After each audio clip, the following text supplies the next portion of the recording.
Muy buenos días tengan todos ustedes, amigos que nos acompañan en este su programa Haciendo Historia en tu Comunidad, que se transmite cada viernes a las 8 horas de la mañana y se repite a las 10:45. Nos encontramos transmitiendo desde la ciudad de Los Mochis, donde las palmeras alcanzan el cielo y se mecen borrachas de sol. También es la entrada al Cañón del Cobre del estado de Chihuahua y una de las ciudades más progresistas del noroeste de la República Mexicana. Hoy tenemos el gusto de estar platicando con una persona que llegó al puerto de Topolobampo por ahí en los años 58. Su nombre es Roberto Camacho Trujillo. Él es originario de Mexicali y se vino en busca de trabajo en aquellos años. Él nos va a hablar sobre este tema, la pesca de camarón en alta mar. Muy buenos días, Roberto, días. ¿Cómo nos encontramos? Bien, gracias a Dios, y un saludo a toda la audiencia que nos hacen el favor de escucharnos y de vernos a través de este canal. Vamos a hablar en sí de la pesca de camarón en alta mar. Los datos históricos de la pesca de camarón por barcos en la zona de Topolobampo son imprecisos.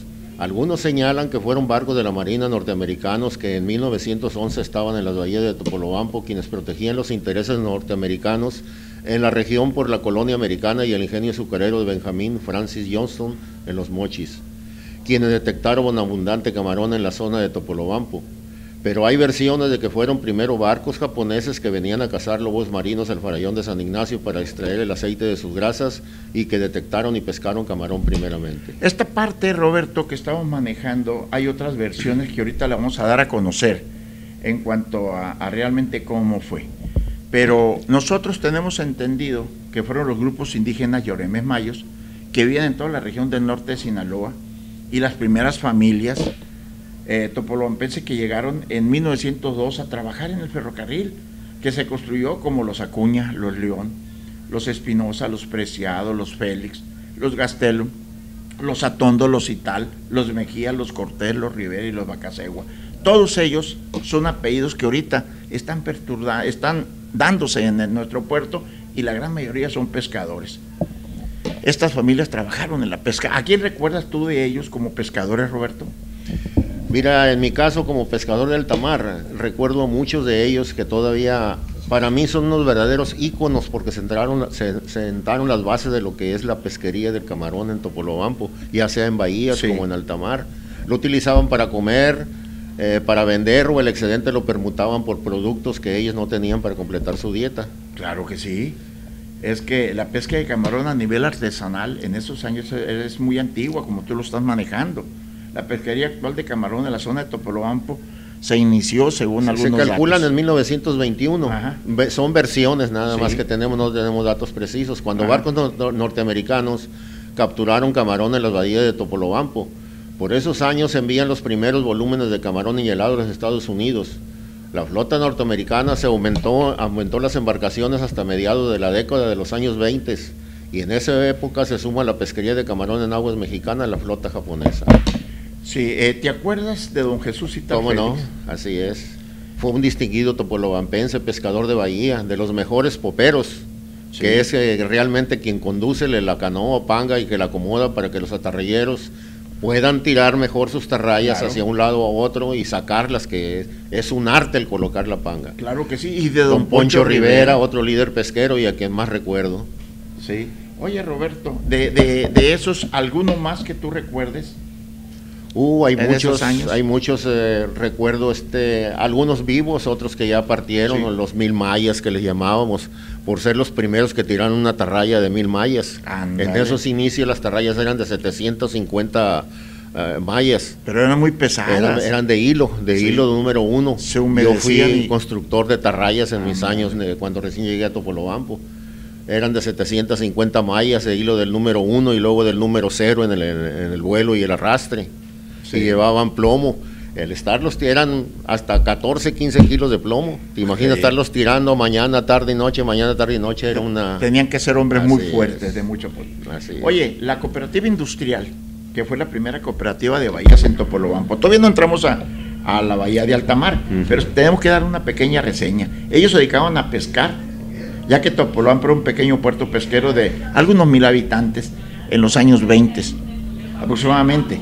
La mayoría se dedicaba a la pesca de camarón. Pero ahí vino don Abelardo L. Rodríguez, quien inicia la construcción de lo que sería la segunda empresa más grande del norte de Sinaloa y que tuvo influencia en todo Sinaloa, sí, después del ingenio azucarero de Los Mochis en ese momento. Sí. La empresa Nueva Pesquera de Topolobampo inició su construcción en 1940, pero ya se estaba trabajando en la empacadora del estero en La Curva, que le llamábamos. ¿Te acuerdas tú de ese lugar donde sí, llegaban los barcos que ahorita vamos a nombrar? Es más o menos por donde entra el camión donde cruza la vía. Efectivamente. Ahí estaba La Curva. Sí. El estero de La Curva. Ahí se secaba camarón. Ahí se cocían. Sí. Hubo años, a mí me tocó vivirlo en la pesquera de Topolobampo, cuando bajaba el gerente y decía, ¿cuántas toneladas quedaron de ayer? Pues que 10, 15 toneladas, tírenlas, porque estaban los camiones cargados, era tal el auge que había lleno. Entonces muchas veces para no tirarlo en canoa se llevaba a La Curva y ahí se cocía, había un señor encargado que le decíamos el Mochito, no recuerdo su nombre. Eso, pero un poquito antes de ese señor, yo recuerdo porque era el velador, después nos pegaba unas santas pelas. Ahí en La Curva, donde cocían y pelaban el camarón para enlatarlo al alto vacío, la empresa Elías Pando y compañía, desde 1938 hasta 1940, y estaba a cargo de don Agustín Airola. Él era un armador, dueño de barcos, de los primeros barcos que salieron a pescar. En este estero entraban también barcos y canoas para industrializarlo. Así es. ¿Te acuerdas qué barcos entraban? Yo me acuerdo que entraba hasta el Tongareva ahí adentro. El Tongareva no entraba tan adentro. Pero sí entraban los barcos chicos como el Elo, el Río Mayo, el Santa Elena, los del Fuerte, los pescadores, los industriales. Ajá. Más o menos en lo que está la terminal ahora, ahí estaba el taller de don José Ruiz. Sí. Los barcos que se descomponían de algo eléctrico, ahí se los llevaban y se lo acomodaban en la orilla de su casa. Oye, recordando esos tiempos ahí de esa parte de la construcción del empaque, la cocedora de camarón, recuerdo que arriba tenían volúmenes muy altos de camarón colorado cocido para enlatarlo. ¿Cómo fue con la instalación de la pesquera de Topolobampo, que se trajeron de los Estados Unidos algunos pequeños barcos? ¿Cuáles fueron y dónde se distribuyeron? Algunos se distribuyeron en Altata, otros en Dautillos, otros se mandaron a Llavaro, Sonora, para hacer más grande el campo de acción de la pesquería de Topolobampo. Pero los barcos como el Chiflegay, el Terome, algunos sirvieron de modelo para construir barcos aquí. El Mapawi se construyó aquí, el José G. Gutiérrez primero, otro Gutiérrez se mandó a hacer a Guaymas, que fue asignado a Llavaros. ¿Y cómo fue? El Blanche, el Consuelo, todo ese tipo de barcos que trajeron de Estados Unidos. Ándale. Oye, Roberto, ¿y cómo fue? ¿Cómo era necesaria la tripulación? ¿Tuvieron que enseñarlos, habilitarlos al personal? ¿Trajeron de otro lugar patrones de pesca, mecánicos y todo? ¿Cómo? A ver. Así es, efectivamente. Muchos trabajadores del departamento de máquinas de la pesquera fueron habilitados como motoristas, tanto para salir del pleito por iniciar el problema. Pero algunos le agarraron el granito y siguieron trabajando, y esos a su vez enseñaron a otros. Cabe señalar que eran tan buenos mecánicos que cada motorista entonces hacía su reparación en su barco, no ocupaban mecánicos. Oye, entonces quiere decir que la pesquera de Topolobampo fue una escuela para todo mundo en todas las formas y los momentos que vivieron. Para todos los patrones, los motoristas principalmente. Hay muchos, hay nombres que se escapan, estamos apenas en etapa de recopilación de datos y nombres y todo eso, pero hay muchos que deben de ser muy recordados, como alguien se acuerda de los Hamp, por ejemplo. Ron Hamp. Ellos fueron de los colonos que llegaron, ese apellido es de los colonos que llegaron de origen alemán, todos ellos. Un patrón muy estricto, pero que enseñó a mucha gente. ¿Te acuerdas de aquellos barcos chicos que solo pescaban de día? ¿Por qué nada más de día y en la noche nunca pescaban? Porque se pescaba generalmente camarón azul. Puro azul. El café apestaba mucho a yodo, decían. Lo tiraban. En mis inicios, cuando me empecé a embarcar yo en los años 60, era muy común que el capitán nos decía, descabecen el puro azul, el caqui, tírenlo. Válgame Dios. Lo devolvíamos al mar. Los lances normalmente son hasta de 4 horas de duración, pero a veces que en 1 hora ya se llenaba la red, el barco ya no caminaba. Y dice, hey, tiren ese que está en la cubierta para levantar el otro que sigue. Así de fácil. Así de tanto camarón que existía en esos momentos. Estamos nosotros hablando con un buen número de barcos chicos que solo pescaban de día, en ocasiones trabajaban dentro de las bahías.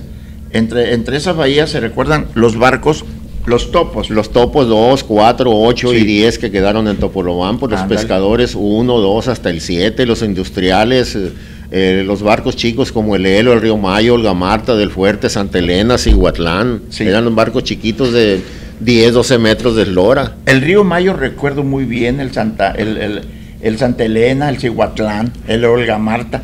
No me acuerdo del Elo, yo no recuerdo. Sí, cómo no. Los ríos fuertes. Me parece, si mal no recuerdo, el Elo es uno de los que salen en la película Flor de Mayo. Ándale, mi suegro manejó uno el San Edmundo, era el Cucamonga el que traía el norteamericano. ¿Sabes que en el San Edmundo yo me embarqué de pavo? Yo salí medio viaje de cocinero. Ándale, y me tocó pura gente de Yavaros, cuando hablemos sobre esto. Allá fue a gente parar, de Yavaros, allá terminó sus días el San Edmundo. Sí, la gente de Yavaros y al motorista eran tan carrilludos con uno que me acuerdo que le tiré yo con un lupón y lo bajaron lleno de calentura, duró, bueno, enfermo. ¿Por qué? Porque ya me había llenado la coronilla. Mira, así como se daban las carrillas en las universidades, en las grandes escuelas que se habla, el bullying que le llaman ahora, así eran en los barcos. Igual, a mí me pintaron, a mí no me hablaban para levantarme para trabajar, me ponían la manguera.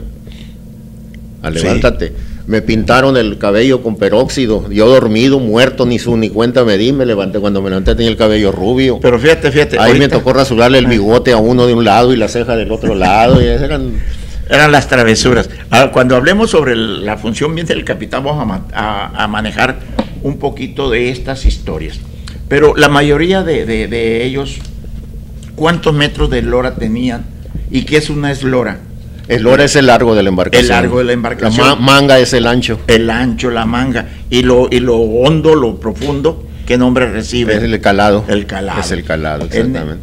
Fíjate, para que te des una idea, yo andaba de pavo en los barquitos, en el Santa Elena, por ejemplo. Lavaba la loza, era mi función. Enjabonaba los platos y los tiraba a la cubierta.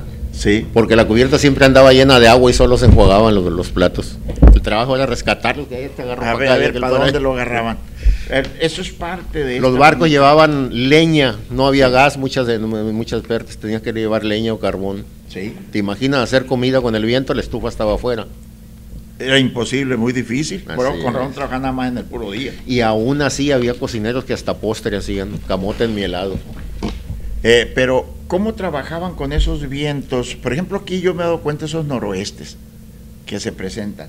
Muy difíciles y mucho trabajo. Pero dicen que cuando hay mucho viento hay mejor camarón. Lo saca, lo desentierra. Cuando está calmo no sirve. Sí.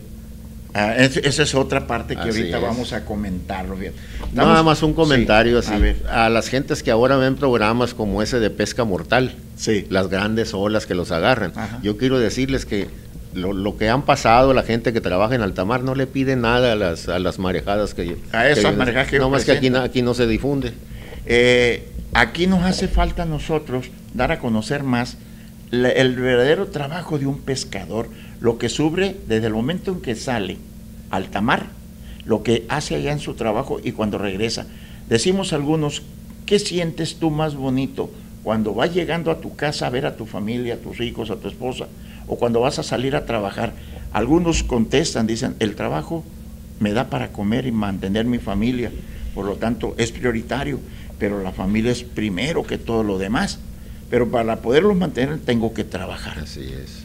Entonces ahí es parte. Si nosotros nos ponemos a ver cómo tenían los motores de arrastre en aquellos años, los equipos. Estamos hablando de barquitos que traían motorcitos de 90 caballos. Sí.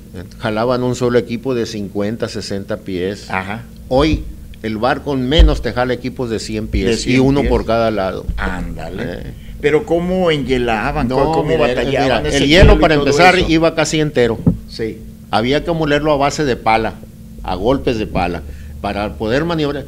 Estás hablando de una bodeguita como de 1 metro, metro y fracción de alto, casi eran muy chiquitos. Así y tenías que moler el hielo. Para enhielar el camarón, agarrabas el hielo con un plato y le dabas aviada para adentro. Así es. Fíjate cómo... No había guantes de hule, no había botas de hule, no se nos daban en ese entonces. Los cocineros le quitaban el cebo a la carne de res para hacer aceite, para frotarte las manos. Nos daban unos guantes de trapo de Sí. mezclilla, que a los días traías azules las manos cuando se desteñía la mezclilla. Había veces que a mí me tocó en el Chiflegay con Mario Flores Torres. El Siboney, ¿te acuerdas también? Eran los Ahí. barquitos de fierro, Sí. eran muy conocidos por el ruido de la máquina, una Ajá. máquina Atlas, y el escape lo tenían en el palo mayor, en el Sí. mástil. Roberto, desgraciadamente el tiempo no nos permite, vamos a continuar con esta charla, con esta plática, con esta historia de un pescador que inició como pavo hasta llegar a capitán de barco. Es raro el pescador que no empezó de pavo. Ándale. Muchísimas gracias a usted por su atención. Nos vemos el próximo viernes y vamos a seguir platicando con Roberto Camacho Trujillo.